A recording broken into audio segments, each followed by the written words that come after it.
Hi, I'm Chris with Avon Protection. I'm here with Adam. Today we're going to show you how to use a 50 series sizing tool to fit somebody for a mask.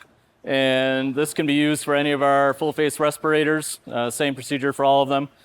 First thing I'm going to do is use the main portion of the tool to try to figure out which size mask he would be in. I'm going to take a look at his chin and the widest part of his cheekbone. I'm going to imagine a line between the two. I'm going to hold the tool at an angle to match up with that line, and I'm going to bring the tool up to his face,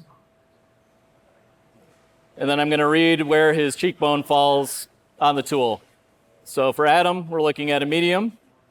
So I'm going to have him don a medium respirator. So he's going to go ahead and put that on.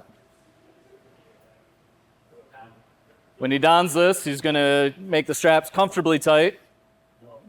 And then we're going to look at the temple and brow straps just to make sure that they're not cutting into the top or bottom of the ear,